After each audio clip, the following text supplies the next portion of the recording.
What's up guys and welcome back to our video. This is John Pepenya Vlogs. So for today's video po ay i-demo ko po sa inyo yung ating equalizer at saka amplifier.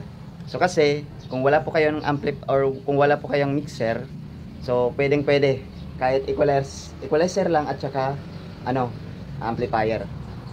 So ayan. Yung gagamitin natin itong ating mid-high speaker and then yung subwoofer speaker. So gamit lang isang amplifier lang. So yan at saka yung equalizer.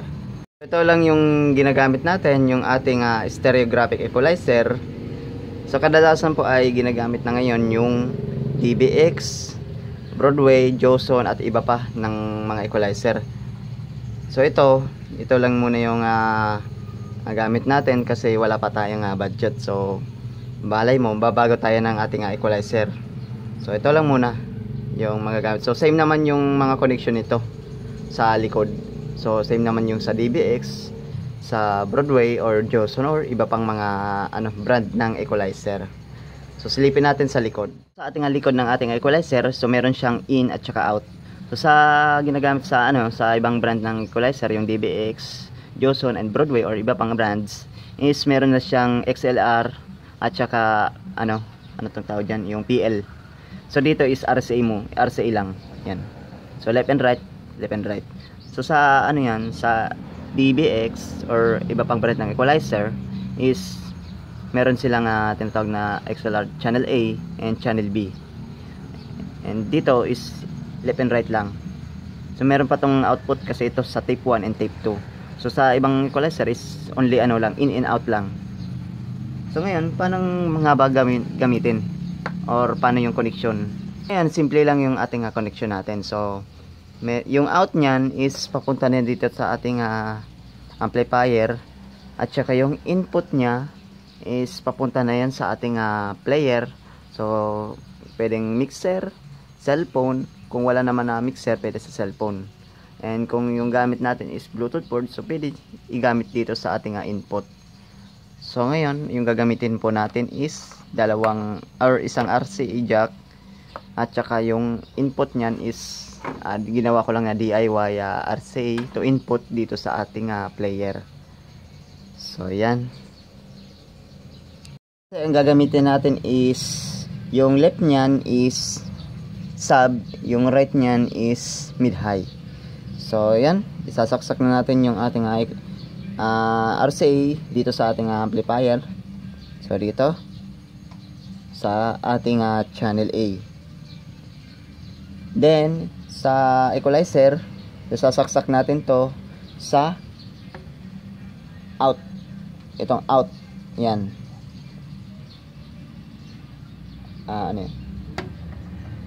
Channel B and channel A. So yan, naisaksak na po natin yung equalizer to amplifier. So magagamit natin to is to mid-high at saka subwoofer. So dito na naman po sa ating player or yung ginagamit natin na Bluetooth board, pwede naman cellphone. So ito yung dulo niyan. So sasaksak natin dito sa input. So isasaksak na natin input B at input A. So yan, napakasimple lang po yung ating connection natin. So ulitin natin, yung amplifier left and right is papunta dito sa ating output, papunta dito. Yung ating input is papunta dito sa ating Bluetooth player or cellphone or pwedeng DVD player or ano pa. So yan, simpleng connection lang po yung gamit natin.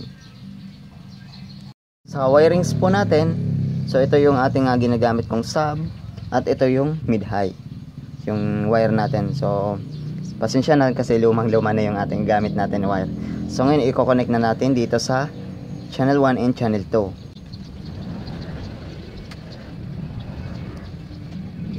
So ngayon naisaksak na po natin yung channel 1 and channel 2, left and right. So ayan, napakasimpleng connection lang So ngayon, isa-sound check na natin. Ay, nakalimutan natin na isaksak natin yung ating plug dito sa ating ginagamit natin na Bluetooth board. So ayan. Saksak natin. So So yan. So yan, naisaksak na po natin. Yan, napakasimple lang po yung ating connection. So ngayon, i-on na natin. On. At saka yung ating equalizer, amplifier. So, manatiliin lang naka 0 yung volume. At saka yung sa treble is gawin natin mga 12 o'clock lang. So, same natin, 12 o'clock lang. So, yan. Dito po sa equalizer, sana makita niyo naman yung ating timpla natin sa bass. At ito yung sa sa mid-high. So, sana makita ng mga viewers. So, yan lang yung timpla ko sa ating mid at saka sa low.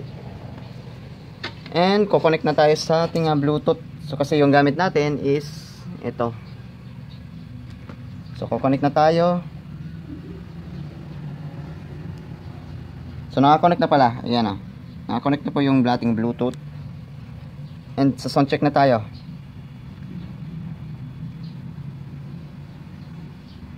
I-connect na natin yung ating Bluetooth natin.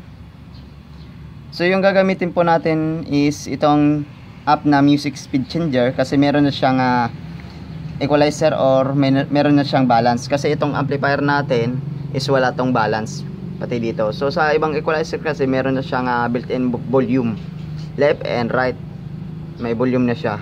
So dito na tayo mag-adjust kasi meron tayong built-in equalizer at saka yan, i-flat natin lahat. Tapos yung balance naka 0.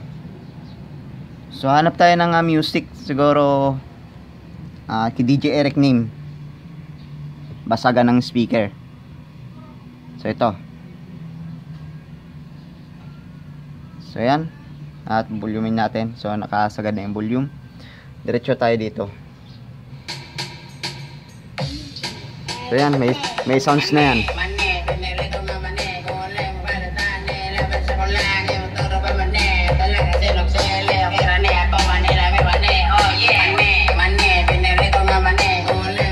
So adjust tayo dito. So ito yung sub, yan o. Yan, nasa left. Ito yung high. Yan o.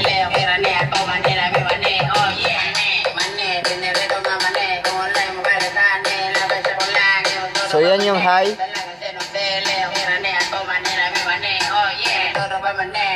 So dito tayo sa low.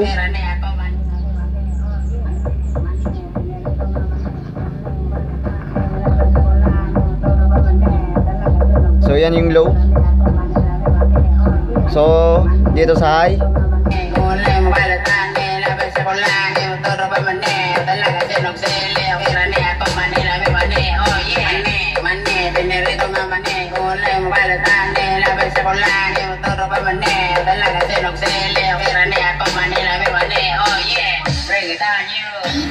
Eric name.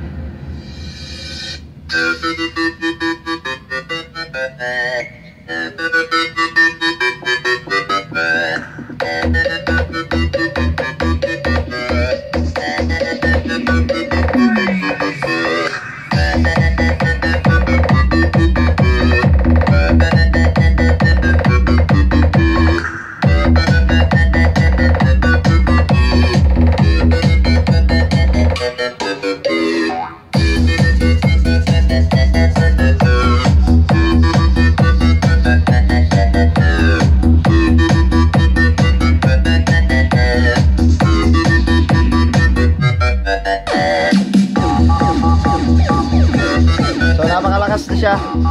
So yan.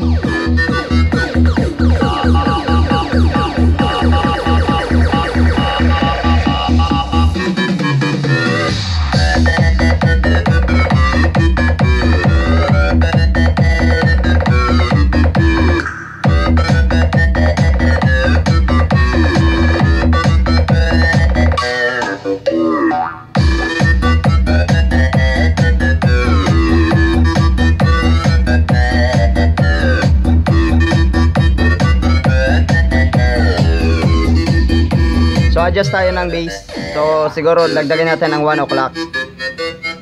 Yung treble is 0 lang.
So ngayon, ito na yung ating simpleng connection natin. So kung wala tayong mixer, so okay na yung tunog niya. So gamit lang yung ating stereographic equalizer, tsaka yung cellphone natin na music speed changer. So dito lang tayo magtatapos ng ating video. So huwag kalimutan na mag-like, subscribe at hit notification bell, and don't skip ads. So maraming salamat na lang sa panonood. So bye bye. Bye.